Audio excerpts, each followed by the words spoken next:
Hello and welcome to Stretford Paddock. This is the Paddock Podcast. My name is Joe, that is Ronaldo, that is Jay, and we are here after a win. Manchester United beating Crystal Palace yesterday. It's nice to do these after wins, isn't it? Much nicer, isn't it, Ronaldo? Yeah, it's definitely. 100%. 100%. Nice to be a Man United fan today. Jay, how are you feeling? Yeah, I'm feeling good, man. It's always nice, like you say, doing after a win. Feeling a bit better as well. I've had a bit of a cold. Yeah. But yeah, everything's much better. Considering how I felt on Tuesday morning, where I felt a bit groggy anyway, and after that performance against Everton, I was fuming. But much better against Crystal Palace. Now though, make it count. West Ham at home. Come on. You do sound a little bit better today than you did yesterday, Jay. I think my spirits have been lifted, Ronnie. Does a win like that cure all? I think it does, I think that's what the doctor prescribes. Yeah. Getting a win against Crystal Palace. It's the that's big what you thing. need. It's what everyone's been waiting for, isn't it? You do sound, your voice I sounds thought you had way a pun better. on the way, innit? No, not just yet. It does sound a lot better, your voice. Yeah. Just one day. Yeah. You've lost all of that nasal gummage. Yeah, nasal gummage. Yeah, it's all bungage. gone. It's all out of me. I'm like, look, let's crack on. Let's move forward. Happy days. I always thought he was putting it on. Yeah, it's all fake. You sound like my missus. Well, we're going to talk about that and that pushing on thing this season. Okay. And are we ready? And is it right to be waiting for United to make the most of it now? Go on and win 6 out of the next 7. Is that something that is a realistic possibility and expectation for Man United, or should we be a little bit more understanding of the fact that it's anyone that finishes between 4th and 8th, which is kind of where we think we might finish. 4th would be pretty good. Yeah. 8th would be slightly disappointing, but within the realms of where we expect. Is it not more likely that in those positions you do be playing consistently? By the very nature of those positions, you are going to fail to push on and capitalise sometimes, and you are going to drop points that you think you shouldn't. Yeah, it's a championship-like season as well. We spoke about with our the parity in it. Obviously, we spoke about how between 5th and 14th place, I think it's 4 points, and that separates it. And then there's also been some sort of revisionism or looking back to games where we've dropped points against Brentford, where you think it hinges on the penalty situation, and then you've got Fulham, where we started brilliantly well, and you thought we could have been 2-3-0 up in the first 20 minutes, and you think a couple of those results going our way, you thought, shit, United could be in and around where Chelsea are, probably in the mix a little bit. Yeah. And that kind of shows you. People think that means the league's gotten worse, but is it just an indicator that the league's gotten better in terms of its depth? That teams drop points more teams are capable of winning, and it's like a little bit of even killed, and that's what kind of makes it a bit worrying going into the West Ham games and the Wolves games, because you can look at them thinking we should surely beat them, and it's an opportunity where you think we've beaten Palace away at Selhurst Park, which is a brilliant result, and then you've got West Ham next, who are struggling badly at home, just lost Paqueta as well, either intentionally or unintentionally. You can make your mind up. And then you've got Wolves after, and then you've got immediately just inferring that he's done it on purpose. And then you've got Wolves after that, who are yet to win a game in the league, and you're thinking surely that's an opportunity for 3 games in a row to then go away. Is it away or at home to Bournemouth? I'll double check for you right now, because Bournemouth are in a bit of a funk themselves. So Bournemouth at home. Yeah, so it's like if United get their act together and actually show some sorts of level of consistency, then there's an opportunity here. But you feel like you just got to hold your breath a little bit, because you've seen the pendulum swing. The Everton game felt like the sky was falling, and then you turn around and then United go away to Selhurst Park and beat Palace, who haven't lost there in 12 matches. Yeah. So it's a hard place to go and win, Crystal Palace. I know obviously they're not the best team in the world, Jay, and they've struggled a little bit after their European matches, but you don't just go there and get a win just because we're Man United and we're going to turn up. We know that doesn't really count for anything anymore in the Premier League. No, look, I've criticised Amorim. I've criticised some of our performances and our results, especially going back to Monday night. But you can't have it that every time we beat someone, we have to have a caveat around it. Like, when we beat Liverpool terrible, right, but we still went to Anfield and got a result. Yeah. And then it's like, we beat Sunderland just been promoted. Yeah, but Sunderland been doing well this season. Yeah. You beat Chelsea, well, you down to 10 men, but it's not our fault. We didn't force them to get Robert Sanchez sent off. We still beat them. Like, you beat Burnley, but it took a 95th minute winner, but we beat them. Yeah. It's like every time we win a game, certain people tell you like, why it doesn't count. Yeah, and I think that, look, you can have games where it's close and there's games where, it could have gone either way or whatever, but not every single time we have a win there's a lot of this sort of people caveat losses though, Jay. No, People do the same with the losses. No. I mean, I don't particularly. I'll criticise a loss and I'll celebrate a win. But I just feel like some people, it's like they don't get any joy out of it. I just don't get it. I think like, and also, I do think there is a point of, as a fan of a club, like how the offside rule, it was supposed to benefit the attacker. Yeah. If you're not sure, you say he's onside because that's better for the game, more goals, more excitement. I think personally, if you're watching Man United, I'm not saying pretend nothing bad's ever happening and only focus on the positives, because that would be ridiculous.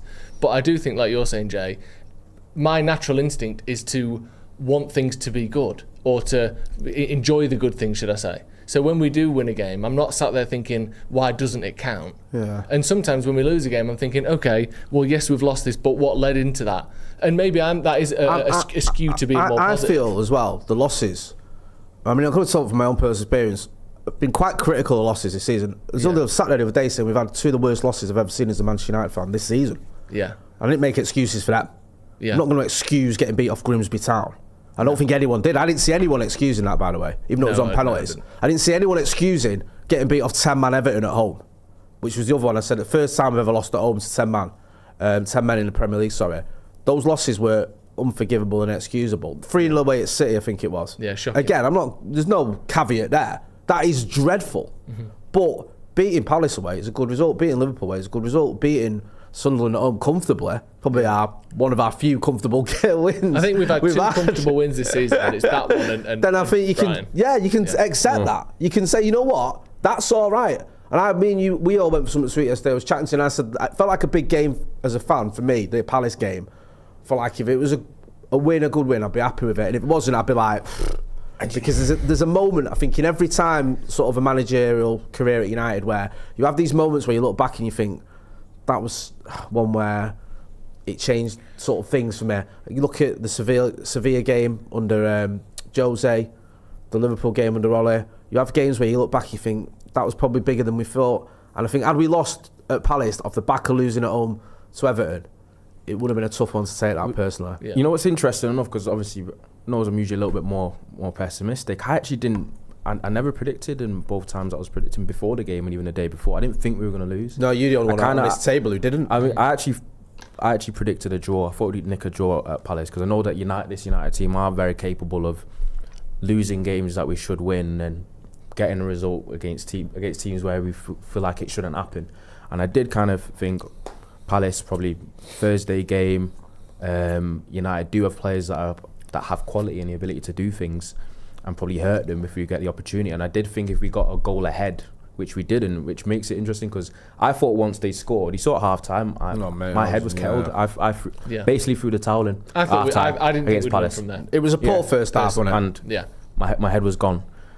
And I thought that's the worst case scenario. I thought if we nicked a goal early, Palace have been really poor this season in terms of like coming back from a goal behind, because they have some of the same issues that we have in terms of creating when teams are defending and kind of having to get back into a match. This is on them with possession, because you said before the game they've only averaged about 42% possession this season. So when they went ahead, I was fearing the worst, especially after going into half time and seeing how the game was going and thinking we didn't really have many attacking options on the bench to change it. But we come out second half and it was a good performance, and I think after we went ahead, it was one of the more professional performances that I have seen. So it's one of them where, that's why I didn't want to caveat. I was definitely positive, but I'm never going to get too excited, because you know what United have, this team, you're never quite sure what you're going to get, and I actually want to see it for longer stretches, because I think there was a little bit of excitement as well after we went on that 3-game win streak. And then what did we do? We followed it with 2 draws, Forest and Tottenham, and then lost to Everton. Yeah, I feel like it's most of the feelings I have after these wins a lot of the time this season has been more relief than anything. Like, I enjoy it at the time, you're going mad and it's great, but then there's a little bit of relief. It's like a bit of breathing space. It feels like we're always under the cosh, especially Ruben Amorim, because of his record. He's always going to be under the cosh until we put together a run and we're proper in a conversation for Champions League football, or Champions League football. I think you need to be there or thereabouts to silence any real questions. Because if you're sort of 7th or 8th or 9th or whatever, you're still looking over your shoulder as United manager. 100%. You are. And I know it's only sort of 3 or 4 points between, the top 3 or 4, or 3rd or 4th, whatever, in the sort of almost mid-table. But once the season pans out, you want to be still in that mix. Otherwise, you're always going to get questions, and that's the big problem. We've not really until like October when we had that 3-game winning run like Ronnie was mentioning, had that breathing space since he arrived. No. He didn't have the new manager bounce. We drew the first game at Ipswich after taking a lead, which felt deflating. Yeah. You know, we had I think, was it 3 games unbeaten, I think, early doors in all comps, which isn't exactly, you know, United standard, let's get the bunting out. It's not mind-blowing, is it? No, and there's never been that. You know, that's been part of the problem. And I just want to get to the point where we can have that, we can relax a little bit and not have the same conversations. People criticise, or some people question us in the chat or whatever about having these same discussions about Amorim and the system and what his future and all. But these are the discussions that are always going to go on when the manager is always under pressure, and he's going to be if United aren't at least in that conversation for top 5. I think you want to see matches, you want to see wins, and you want to, having watched it, and think that looks sustainable, or that looks like something's clicked in a way where there's almost some sort of longevity to it. Do you know what I mean? Where it feels like 100%. There's a lot of what Jay said, when we win, it feels more of a relief than anything else, and then you're kind of back to being concerned about the next match, and that's where I've kind of stood on it, because that's like we're 12 months into his tenure now, and he's still kind of a bit unsure. I think that's a red flag in itself. Obviously, who knows what happens within the next 6 to 8 months, but that's always where I kind of stood on it. I thought I see bits and pieces, you see kind of little sparks here and there, but I look at this team and I look at the way we play, and I'm like, am I confident that this team is going to get top 7 or top 8? And I'm still not sure. I want to look at and go through sort of where we're at with the manager at the minute shortly, because I do think, like you said, Jay, I know I don't want to just repeat the same thing over and over again, but I do think the occasional like laying out how we're feeling about this team and this manager and this setup at the moment, because it is new ownership, new backroom staff, new manager. And when I say new, I know he's been here 12 months, but he hasn't had a full season yet, so that for me is still on the newer side of things. The transfer policy is different, the way the club is run is very different. We've got a new training ground, we've got a new stadium on the way. It's very much in a state of massive upheaval and change in terms of how Man United is run. So in a minute I do want to have a little look at where we're all up to with that and how we're feeling about it. But before that, Jay, we've got a sponsor for today's show, haven't we? Yes, we have. This episode is brought to you by Think.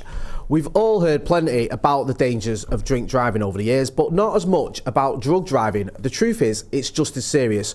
Drugs mess with your reactions, your focus, and affect your judgment. Basically, everything you need to drive safely. Even if you think you feel fine, your body and brain say otherwise. Some drugs can stay in your system for longer than you might expect, sometimes for days, even weeks after you've taken them. And here's the thing, the police are testing more people than ever at the roadside if they suspect drug driving.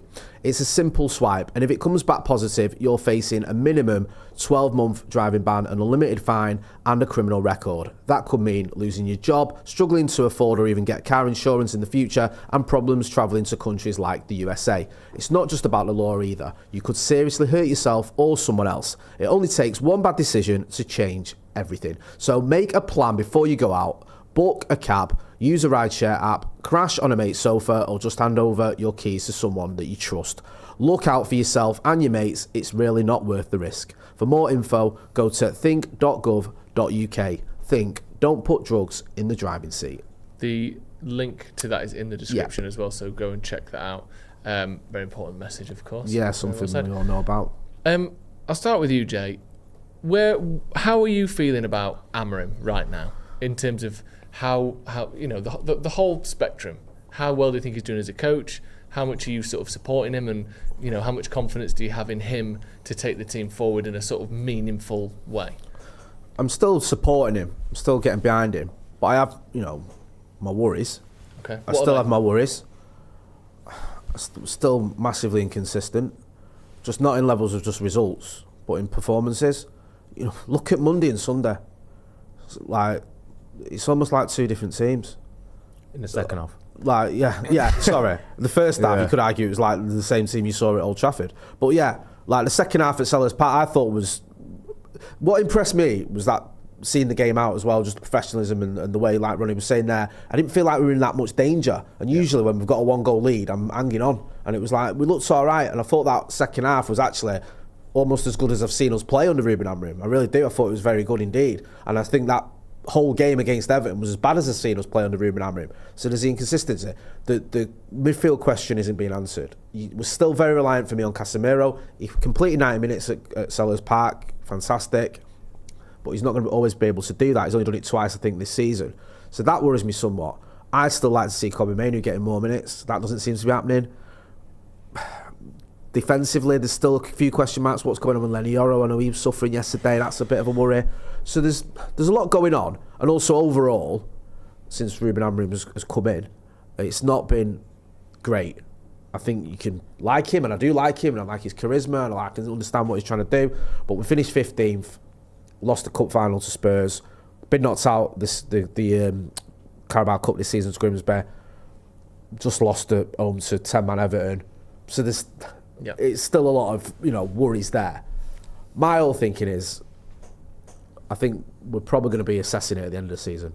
Mm-hmm. I don't think that's going to change. I think it'd have to take something drastic for him to go before then, because I think Wilcox and Barada are backing him, and I think unless he lost sort of 7 in a row, I think he's got to end the season. But I think if at the end of the season, mid-table, he's probably going to lose his job, and rightly so. If we're in Europa League or Champions League spots, he'll probably keep it, and again, rightly so.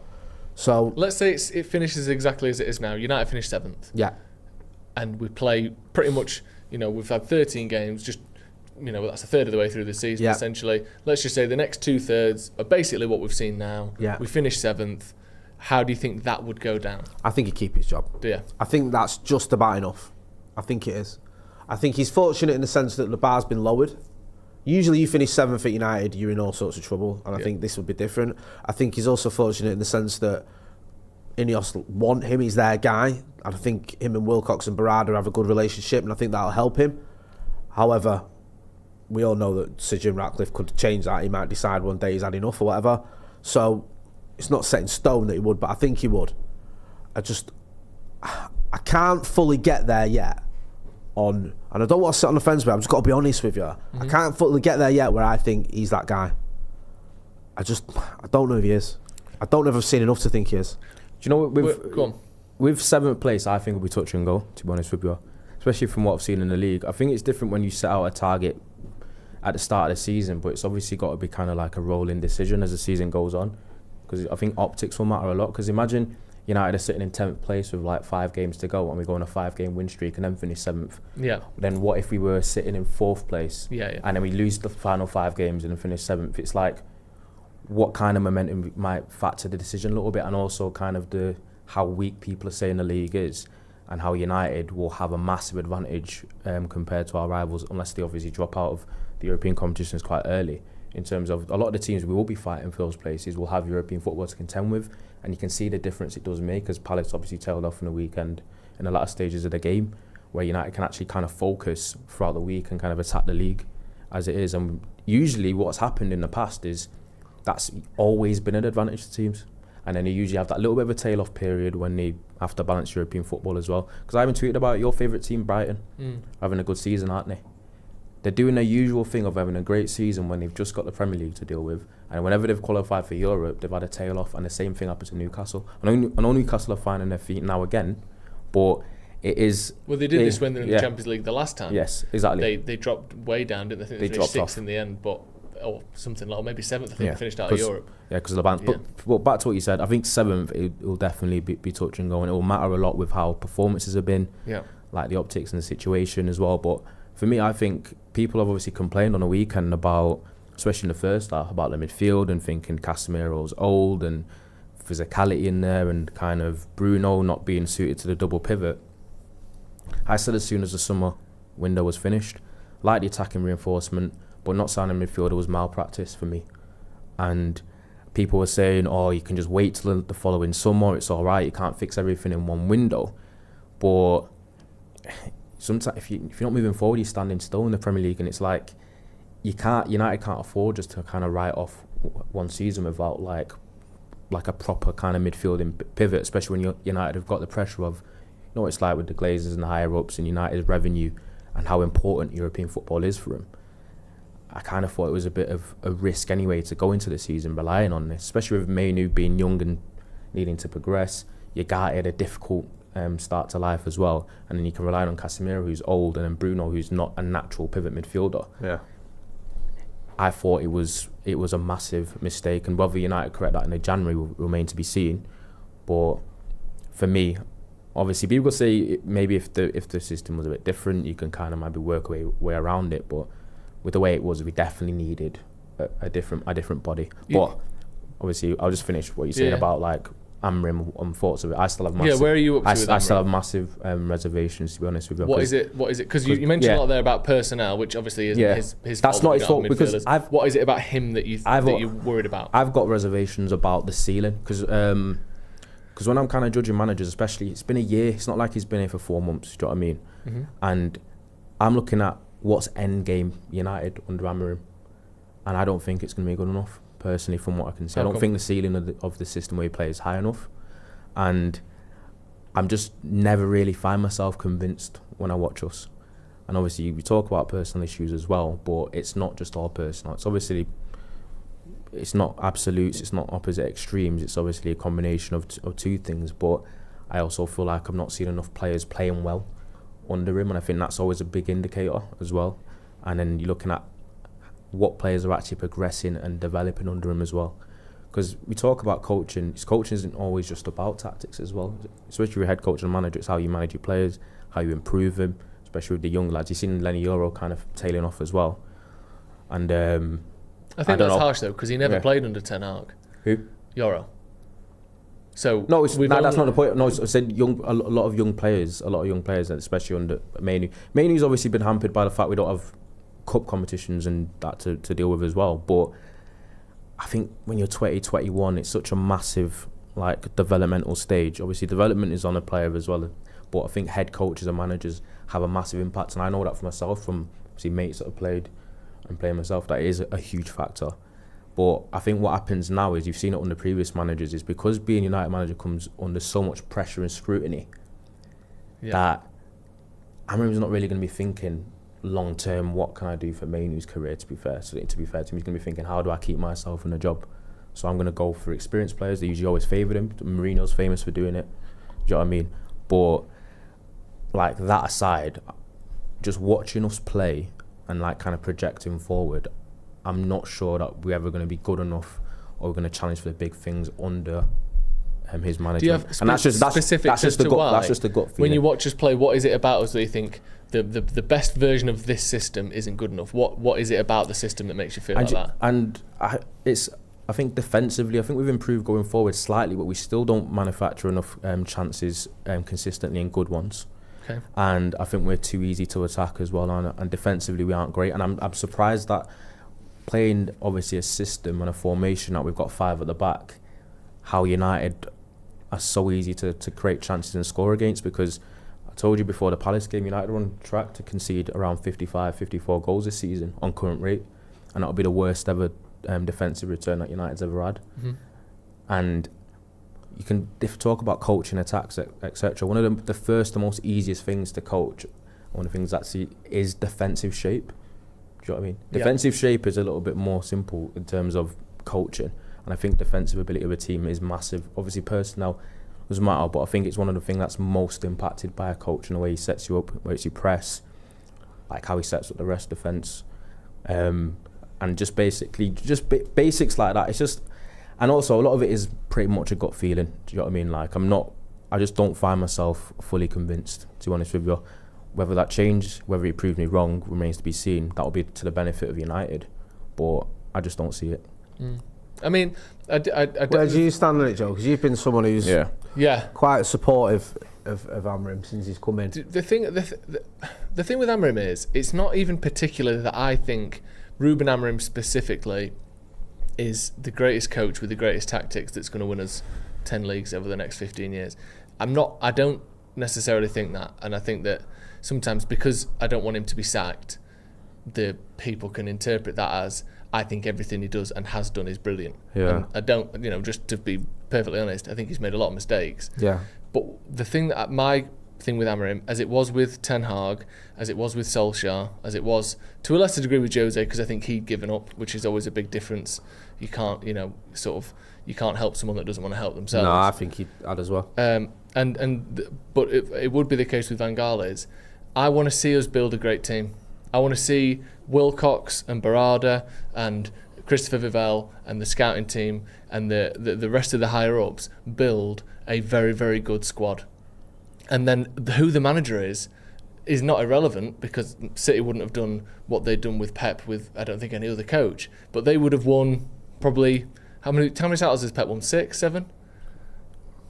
They could have won 3 or 4. Again, They could have won 3 or 4 in that time. Right. Oh, yeah. They could have won 3 or 4 in that time with other coaches. Well, they won two. Like Mancini and Pellegrini won titles, didn't they? Yeah. Do you know what I mean? They won 2 of the last 4 titles before Pep got there. The reason they so were obviously took them to a different level. reason Man City were ready to win league titles is because they built a brilliant squad. Yeah. And the reason they dominated is because they had the best manager in the world. Let's get that first thing checked off first, because what I don't want is people and everyone to just assume that with the right manager we could be challenging for titles right now. And I know neither of you have said that, and I know, Ronnie, you're a bit more less sort of optimistic about Amorim than I am, and I know even you're not saying Amorim should be winning the league with this team. I know you're not, but I think what has to happen first is you've got a squad capable of challenging. Yeah. And to bring in a new manager would be to just sort of say, well, it's on this guy. He's the reason we're not winning. And I don't think that's the case. No. I right now don't think the limiting factor of Manchester United is Ruben Amorim. And until that is the case, I wouldn't get rid of him. Right. That's kind of all my position is. It's not that he's infallible, that I'll always back him, that I think he's amazing. I just don't think he is the current bottleneck in Manchester United's results. I don't think it's that man. So you think the squad and team has been a 13 Premier League wins in 12 months. No, but I think 100% it's not. And part of that is you go from you have a team that I think last season, I think the current squad or last season's squad was probably the 8th or 9th best in the league. I think we had a maybe top half defence and a bottom 3 attack. I think Man United's attack especially after Rashford went, was Xerxes, Garnacho, Højlund. Was Anthony still knocking about, or had he gone on loan by then? I think for some of it he was still here. That's one of the worst attacks in the Premier League. So I think Ahmad as well. Ahmad, and he was finding his feet under a new manager and finally getting some chances, which was one of the few bright spots of last season. That attack isn't good enough. I think now that has changed. I think our squad right now is probably the 5th or 6th best in the league, and I think we will finish around those places. I think if you've got a squad that is the 3rd or 2nd best in the league and your manager finishes 7th, sack him. Yeah. I think right now the par where we should be finishing with the squad we have is between 5th and 7th. And if Amorim finishes in those places, I would keep him. Once you get to a point where you go, hang on a sec, we've got one of the best squads in the league here, and we're finishing 4th, 5th, 6th, 4th, sack him. But that's the thing with Bayern Munich. You get sacked for finishing 2nd because you've got the best team in the league. Pep Guardiola, up until I think maybe last season where things dipped off a bit, he's had the best team in the league every season he's ever managed as a professional manager, sorry. Yeah. So no wonder he's won so many titles. Not that that's the only thing. He's also a world-class manager on top, which keeps that sustained dominance there. But You give a manager a great squad and see what they can do with it. Don't give him a subpar squad and sack him for being subpar. That would be my point.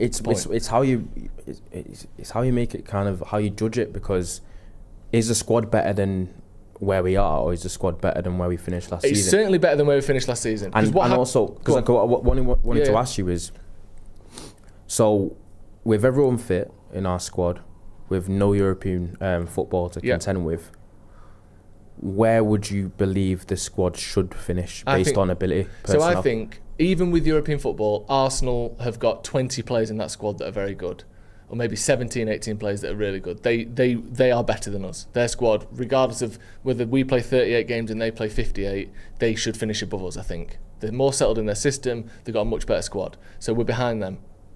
I think Man City, another one. They're so used to winning. They've got a very good squad. It's not as rounded and as full as it used to be, but I think they should finish above us, including the parameters you've set out. I think Liverpool should finish above us. I don't think they will, or I think it's 50-50 as to whether they do, but I think they should do. They're the reigning champions and they spent 450 million. Some of it was misspent, but they should finish above us. And Chelsea have spent £2 billion in the last year and have got a bit more stability with manager and have found a few really good pieces in there, in Caicedo, in Enzo, in Palmer. So I think after that, United should be in that mix with everyone else there. So 5th? I think 5th is, obviously, if you overachieve for a season, things click, bit of confidence, injuries to other teams, maybe fourth. But like I said, I think between 5th and 7th is pretty much what this squad should be doing. And again, it's not even that I think Amorim is the best is that manager. why? Is that why it makes sense why you gave kind of the 7th, thinking would you kind of like? Yeah, that's on the cusp for me. I think because that's kind of where it becomes a little bit hairy about whether he stays or not. Yeah, and people talking about the 13 wins in a year, and I know you mentioned it as well. But one of the reasons why last season was as bad as it was, like I said, the attack was terrible. I think we had probably the 10th best squad in the league last year. What's crazy, the attack personnel-wise is better this season, but we've only still got 1 goal from Cunha and a couple goals from Sesko, and not started every game. Yeah, it's basically only been Brian and Bumo that's kind of like boomed and made like a huge difference. So I feel like even that, when I look at United, the issue is if you judge a team, it's like how good are you at defending and how good are you at attacking? I don't think United are particularly good at either. Well, I think we get a lot more shots than last season. I don't think we're particularly good, but I think we're a lot better at attacking than we were last year. We cause more threat to everyone we play, I think, than we did last season.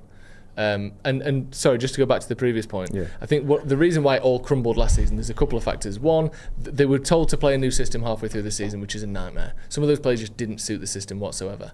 Also, we had this thing toward the end of the year where you are focusing on the Europa League.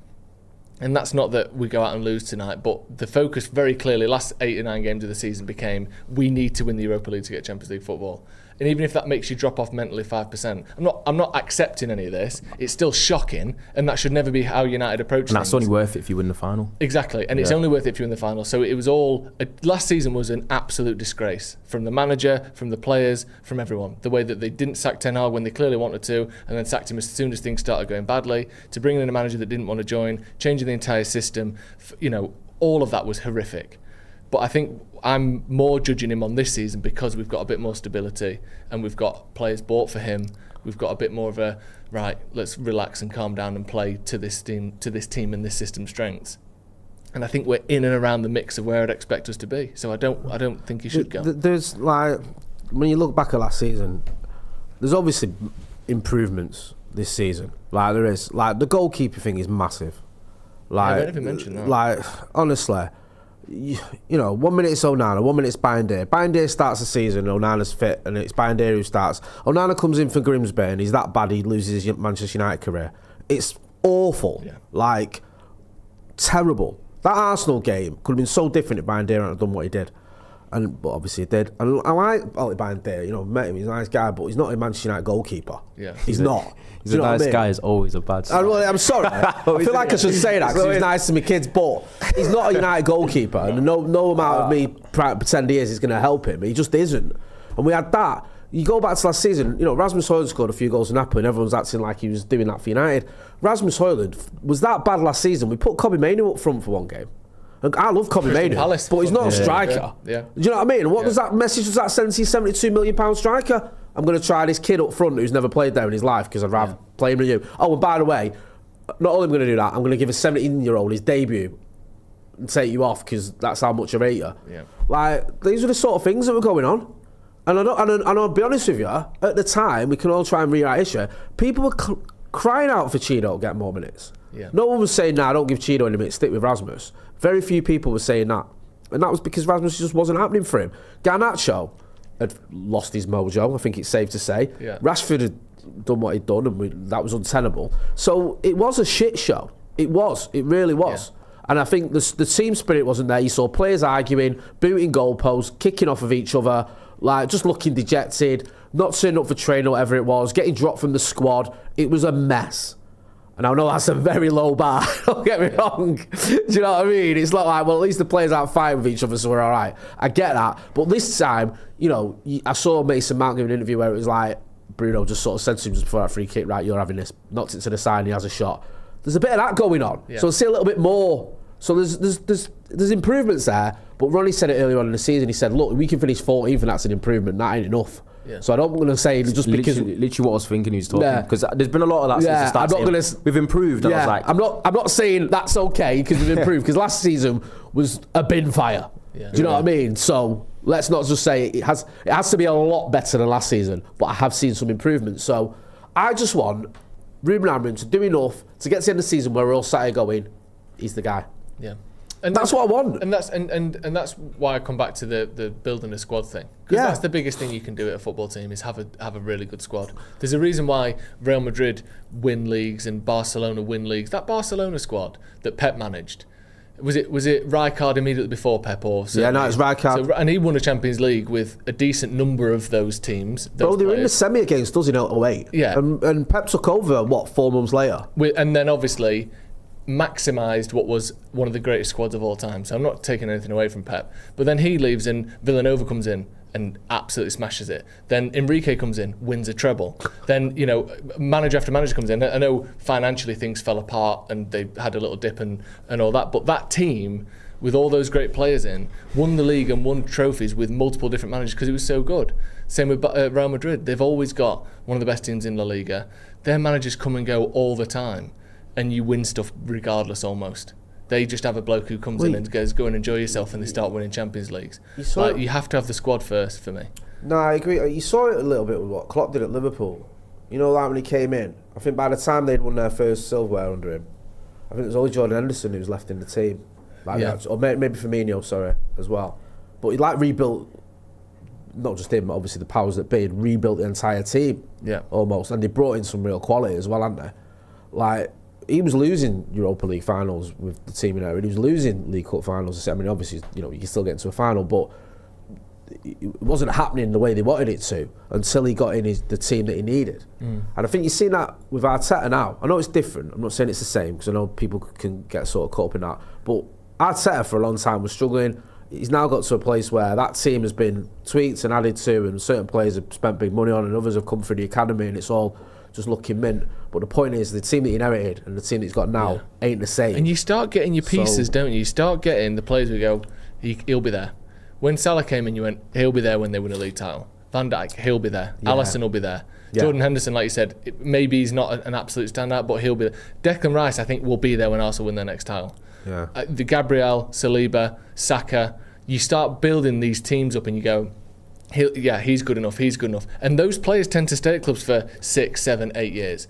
Look at Man City, that core of players won Company, Silva, Gundogan for a decent majority of it, Fernandinho, Aguero. You get them, they're good. Like when I look at Brandon Burmo, I think if we do this right, he will be here when we win a league title. He's good enough to be in that position, winning Premier Leagues. I think you go through the squad over the last few years, there's been so few of them where you go, he'll be there when they win a league title. Fergie did that. Fergie's 92, 93 team was all players, because Robbo was on the bench, that he'd bought either through the academy in gigs or he'd bought him. Yeah. None of his inherited players. So that's what you need to do as a manager sometimes when you inherit a team that's nowhere near your level. You need to improve it. And you're not going to improve it in one transfer window or even two. Not to the point of winning a title. I just hope that, Ineos get it right because, yes, the signings they made some really good signings. But there's a couple there that you go, the Ugarte one we've spoken about, that's an Ineos signing, a midfielder that we need midfielders, and they got the midfielder one wrong in my opinion. Yeah, Xerxes potentially. Xerxes, I know he scored the other day. I don't want to be hard on a kid who's just scored, but there's question marks there, isn't there? Let's be real. I think it's been a combination of things because we talk about the recruitment. The recruitment's wrong on two fronts. Sometimes it's like maybe you're buying a player that isn't quite of the required level, but you're also buying him and then playing him in a way that doesn't suit them. Because obviously Xerxes' best season when he played for Bologna under Thiago Motta was playing basically as a bit of a false nine. Everyone jokes about he was a 9.5, and that's how kind of he got the best out of him. Whereas United bought him to be like an out-and-out 9 that's basically a traditional goal scorer, which he wasn't.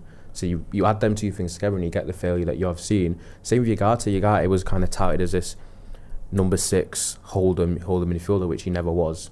He was more like someone that plays as a part of a midfield 3 in his 8 where he can almost press forward, like be on the front foot defending. He's not someone that screens the back line or like holder. He's not a Rodri. He's just sort of, he's not like let your terrier off the leash. You go and do that and we'll cover everything else. Yeah, that's basically the type breaking player up was. Play. So nasty then kind of sticking his foot in places kind of guy. Yeah. So United needed in a good way. 6 type and then thought, he's a defensive type of midfielder, so we just get him and then you come and play him in a system that doesn't suit him as well. So it's like, to be fair, I never thought that Ugarte was good enough anyway, but you did say that, to be fair. I didn't see him at PSG, so I wasn't a lot. he's still a United player. He could surprise us and turn it around. He could end up getting a run of games, and I hope he does.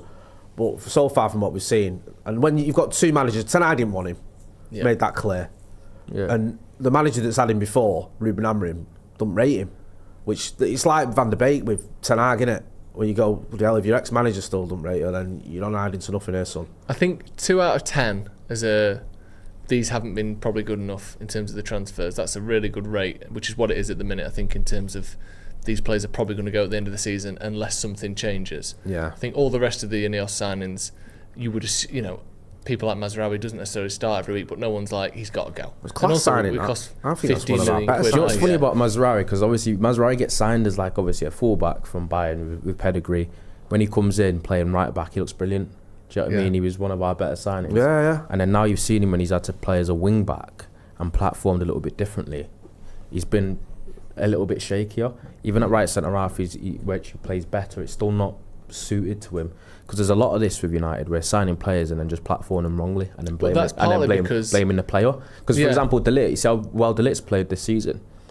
Obviously, he's almost like tailor-made for the role that he has, being a central centre back in a 3. Kind of like where he's got that little bit of added protection. He can be that aggressive kind of aerial box defender where he doesn't have much responsibility playing out either, because that's not his strength when it comes to ball playing. I think we saw that a bit against Palace. He was a little bit shaky on the ball as well. So obviously it's not like rocket science. It's when you put players in zones and areas and give them kind of responsibilities that suit them, and he play better. I think as well, those players were bought for the last manager's system, and that's another thing. Obviously there's 2 elements to it. One is good players should be good in more than just one system. Obviously you can't tell someone who goes from being a centre back to being a right winger. That's not going to happen. But I do think that the small tweaks, someone like Mazraoui probably wouldn't have been bought now. And I think with most systems there's a big overlap of any system in football. Most good players can play in pretty much any system, but there is the sort of fringe players who aren't going to work in every system. And like Mazraoui isn't a centre back and he's not a wing back. No. So that is an area where people are going to have to get pushed in one direction or another that isn't really comfortable from. Luke Shaw's doing the same thing on the other side. He's not a centre back, but he's also not really a wing back. But other than that, when you look through the pitch, the number 10's maybe a bit more specific as well, but we're essentially using wingers who are good on the inside, aren't we? That's what we're using as our 10s. Creative wingers. Because even in Bumo, he's not exactly a 10 type of player. But he's taken up that role brilliantly because he's very good inside the 18-yard box.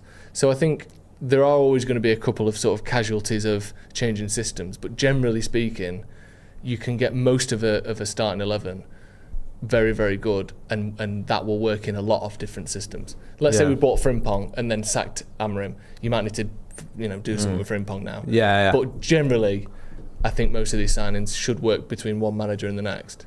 Yeah. And obviously, in an ideal world, you don't have to sack your manager.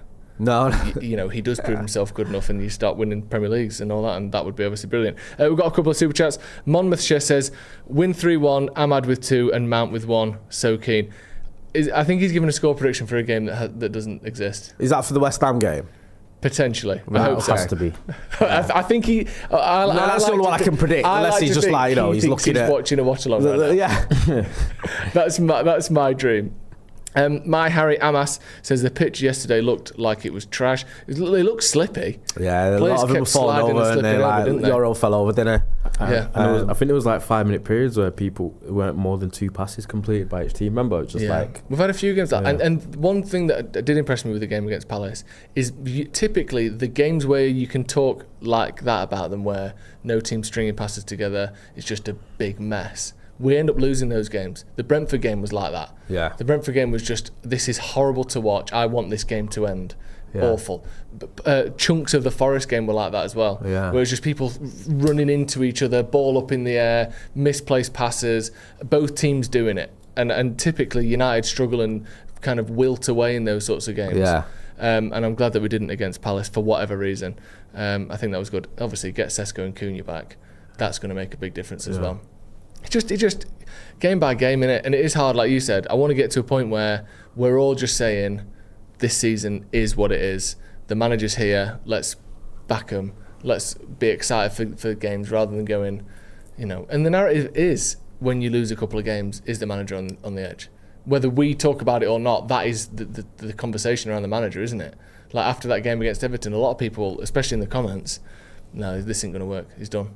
And I just want it to get to a point where that isn't the conversation after every game. I hate, and I can't, like, I never criticise anyone for backing a manager or getting behind him, but I'm not going to criticise people that question it either, because I get it. You know, sometimes, like, you saw it a little bit under Ollie where, especially before it all went wrong, people just be on him no matter what. Yeah. And you'd be like, come on, man. All right, we're winning games and you're moaning about the way we're winning them or whatever. It's like, oh, it's just vibes, no tactics. Or there'd be this sort of, I don't know, sometimes blind faith as well with certain managers, and you think, whatever.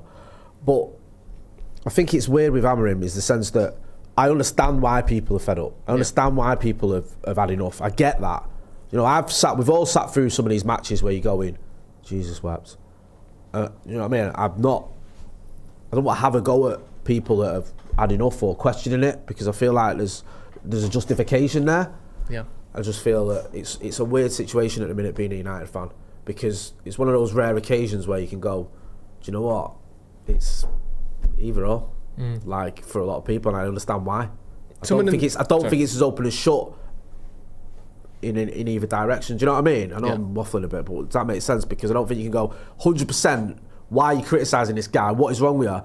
I don't think you can completely go, he's got to go. And the fact that there is this vibe though, and it feels like, and the fact that there is this conversation every week shows you that there is just no stability there, innit? Because if there's just this constant vibe of you're just not sure whether it's week and week, that's actually an indictment more than anything else. No, that's a good point. It's up to the manager to knock that version of events away, 100%. When I've ever spoke to, I mean, people might go, you say you can't go, you can, but I've always thought that the thing with Amorim is, at what point, if he was going to go, would he have gone? I don't think he'd have gone after that first season. I think everyone was saying, like, look, he needs a full season. After the Grimsby game, it was very early. After the City game, I don't know, was he going to get sacked for losing at the Etihad? Probably not. Yeah. The Everton game was another bad one, but again, was he going to get sacked? He was manager of the month in October. You're going to sack him halfway through November? I didn't think that was going to happen because of what you mentioned before. Because we finished 15th, like the bar for improvement was always going to be low anyway. Yeah. You'd expect, having spent like 200 million in the summer on Sesko, Cunha and Mbumo and upgrading in that sense, you'd think there'd be improvement by default anyway. Yeah. Do you know what I mean? And then it's like, the results, and you're like hovering around 8th, and it's like we've won 6 out of 13 Premier League games, so that's what, just under 50% win rate, and lost 4. It's okay, it's all right. But then if you look at it from, I'm going to compare it to one of the United's worst seasons ever, which he was manager for, and be like, it's an improvement. Then of course it is, do you know what I mean? But you got to kind of contextualise the improvement a little bit as well. And also, as you said, the issue is with people that defend Amorim quite staunchly and kind of get really upset when people are like critical of him. It's like they almost try and like insult your intelligence a bit, kind of thinking like you're being disingenuous for having a bit of concerns.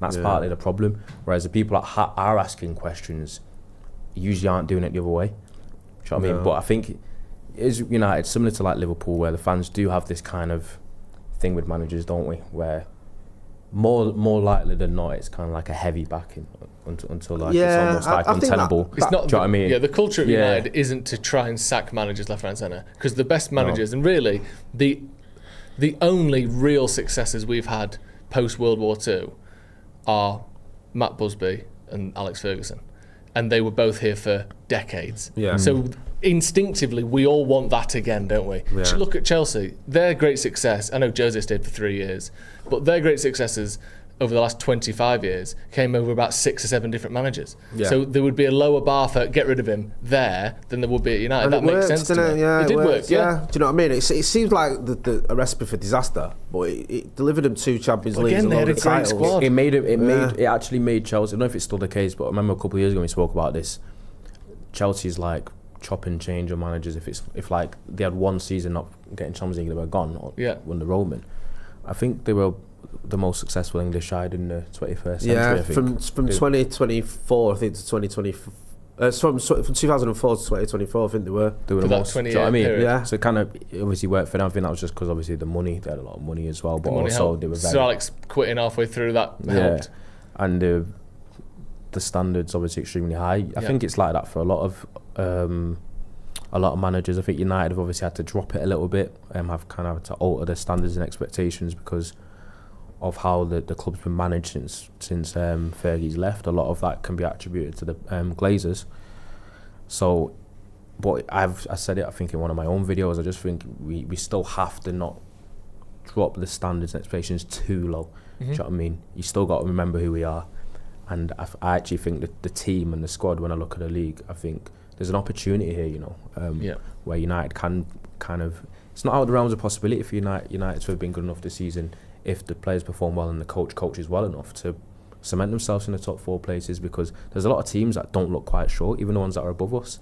Because it's really strange now, because you look at Aston Villa, they were like 18th place a few weeks for about a month, didn't they? And now they're in 3rd. Newcastle had a horrid start. Now they're only like 3 points behind us. It's like there's, it's very tight, and that's why when you look into the West Ham Wolves game, which we should be favourites and winnable, United have to win them. Yeah. Because you have to couple of poor results and you find yourself lingering in the bottom again. So yeah, 100%. Wally of the week, Jay. Who's your Wally of the week? It's a good question, this. I'm trying to think of who's really stood out as being a Wally for me.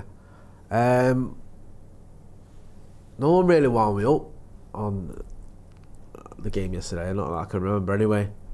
I watched a few other games as well, and I don't know, there's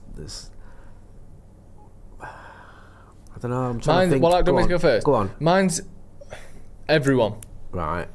For giving Bukayo Saka a pass for not getting an assist in 12 months. Right, okay. He got an assist against Chelsea. It's his first one for literally exactly a year. Open play. Yeah. Was it open play assist? What I saw wasn't, but maybe it is. Maybe it's open play. Yesterday's assist was open play.